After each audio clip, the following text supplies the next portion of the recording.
What World War III will actually look like. Most people have heard about the invasion of Hamas into Israel land, but not many know how the war between these two groups could lead to a greater World War II at 6:30 a.m. On October 7, 2023, Hamas militants Parag glided into Israel and invaded a music festival that left hundreds dead and hundreds more taken as hostages and brought back into the Gaza Strip. What began as this initial invasion by Hamas has now turned into a global phenomenon, and talks of a potential World War III or R camping up, where countries are already taking action. The United States has sent naval ships to patrol in the Red Sea and Persian Gulf, where these ships have already shot down rockets from the Houthis in Yemen and Hezbollah in Lebanon, two extremely dangerous terrorist groups.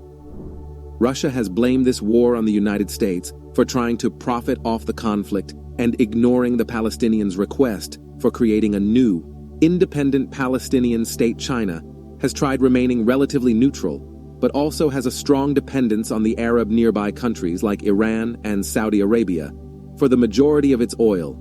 India has transformed from an exclusive pro-Palestinian country to the complete opposite and to one that is very empathetic of Israel. If we move to the Middle East, these countries are essentially all on Palestine's side, given most of these countries were once united under the Ottoman Empire. As you can see, this is an incredibly decisive war, as most of the world's largest nations have some type of political or economic ties to the Middle East, with two different sides seeming to form. But with all this chaos emerging between the world's superpowers, what would actually have to happen to ignite the next world war soon after Hamas and Gaza made this initial invasion into Israel? Airstrikes began ramping up amongst both sides. Hamas has made their way into many Israeli towns on foot, while Israel has mostly been relying on their high-tech airstrikes. Gaza has been decimated so far, and it hasn't even been a full month of fighting yet. The price for water and food in Gaza has become only affordable for the rich. The power has been cut off for the entire strip, making communication extremely difficult, and the last remaining hospitals are on the brink of collapse.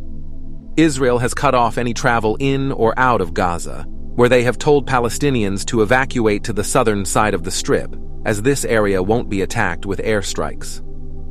Humanitarian aid trucks also weren't allowed to enter Gaza until 2 weeks after the initial invasion. On October 21st, the Palestinians are still lacking essential supplies necessary for survival, but the U.S. has been urging Israel to allow humanitarian aid trucks to enter Gaza each day through the Rafah border crossing.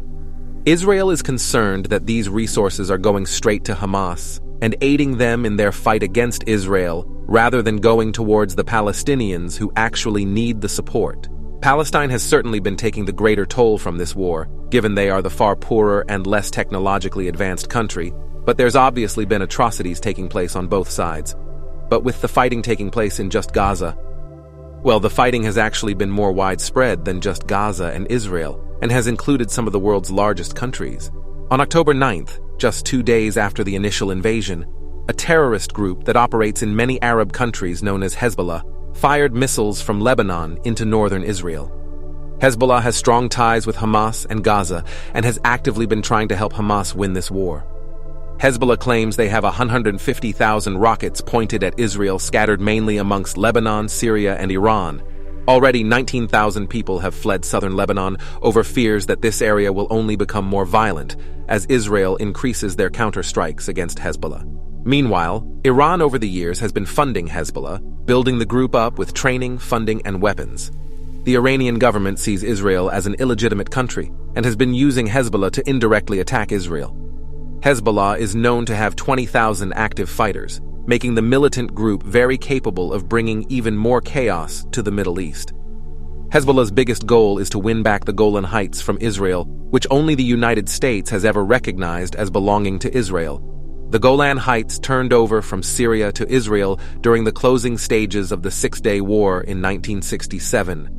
Syrian inhabitants fled the area during the war, and a new borderline was established where the region was now under Israeli military control. Israel believes that the Golan Heights is an extremely valuable stretch of land, as it separates the chaos unfolding with the civil war in Syria from the safer Israeli towns just on the other side. Hezbollah and the other Arab countries have never formally recognized this as Israel land. and the Golden Heights could very soon become a new battleground between Hezbollah and the Israeli military. Hezbollah isn't just coming after the Israeli military, though. Hezbollah has another target in mind, the United States. The U.S. has many military bases scattered throughout the Middle East in order to hopefully facilitate more peace in this hostile region. The U.S. has been expanding their presence in the Middle East ever since this initial Hamas invasion, as the U.S. has been trying to counter Iran's funding towards Hamas and Hezbollah. These U.S. military bases have been undergoing missile strikes from Iran-backed militant groups like Hezbollah and even the Houthis in Yemen. On October 19th, the Houthis in Yemen fired 5 missiles north in the direction of Israel. The USS Carney was positioned in the Red Sea and shot down these missiles as they were making their way north up the Red Sea.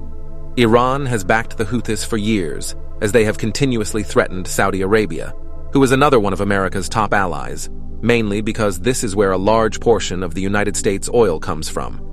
These U.S. military bases that have been expanding in the Middle East have recently been encountering more and more airstrikes from these Iran-backed militant groups. 23 times since October 17th, the United States has had to shoot down missiles coming towards their air bases, namely the Al-Assad Air Base in Iraq and the Al-Tum Garrison Base in Syria. Most missiles were successfully shot down, but some did detonate at these bases, leaving 21 U.S. troops injured so far. These are somewhat regular attacks, but the number of missiles coming for these U.S. bases has dramatically increased ever since the Hamas invasion. This has led the United States to send more naval ships to patrol in the Red Sea and Persian Gulf with 2,000 U.S. troops aboard. The United Nations has been urgently calling for a ceasefire between Israel and Hamas, which has been rejected by Israel and the United States, saying that a ceasefire doesn't do enough for Israel's right to self-defense. Israel also argues that there was a ceasefire in place before October 7th, but Hamas were the ones to break it, so now it means time for war. Another country that has been very critical of the United States' handling of the war in the Middle East is Russia, who claims the United States is involved solely for financial incentives. Vladimir Putin of Russia has responded to the war by saying that Israel is replying to an attack of unprecedented cruelty by using cruel methods of its own. Russia has also described Israel's actions as unacceptable, given Israel is sending airstrikes into a city with 2 million people. The relationship between Israel and Russia has been traditionally strong, but has since weakened with Putin coming after Israel's retaliation. Russia has also recently argued that the U.S. needs constant chaos in the Middle East, as the United States private military contractors have profited immensely from this Middle East violence. The U.S. has spent $5 trillion on the wars in Afghanistan and Iraq, where a majority of the money was sent to these private military contractors. These military contracting companies had so many employees that they outnumbered the number of troops that were actually fighting in Afghanistan, 3-1. With Putin attempting to divert all the attention away from his invasion into Ukraine and highlight the issues within the Middle East, this gives Putin a better shot at winning their war with Ukraine. With more money and attention flowing to the Middle East, Ukraine will lose some support among Western allies and ultimately have a tougher time at defeating Russia. While Russia has obviously never explicitly said that this is their goal, we can see a similar tactic being played out by China. China has also been calling for an immediate ceasefire in the Middle East. China has always supported a two-nation state with Israel and Palestine, but as stated, Israel's bombardment of civilians in Gaza has gone beyond the scope of self-defense. The Chinese Secretary of Defense also avoided condemning the extreme violence that Hamas has committed against civilians. China is being seen as attempting to take the upper hand on the United States by promoting itself as a peace-seeking neutral power, while the U.S. has clearly backed one side of the fight. Another reason China may be hesitant to fully support one side is that a large portion of their sanctioned oil comes from Iran, and as we mentioned earlier, Iran has been longtime enemies of Israel. If China were to break their alliance with Iran, this would certainly hurt their ability to cheaply import oil. China, similar to Russia, also knows that the more attention that diverts towards the Middle East, the less noticed they will be when attempting to make a more serious move on Taiwan. Taiwan is currently patrolled by the United States, but China still views Taiwan as a Chinese province. The fight for Taiwan hasn't been violent yet, but China continues to send more and more jets to hover around Taiwan's airspace, signaling a threat to the United States. The Chinese Communist Party also conducts more than 2 million cyber attacks a month on Taiwan, which includes malicious emails and disinformation that gets to the people of Taiwan. An invasion into Taiwan could be China's next big move to assert itself as the world's most dominant country. So based on everything we have just gone over, what would the different sides be to this potential World War III?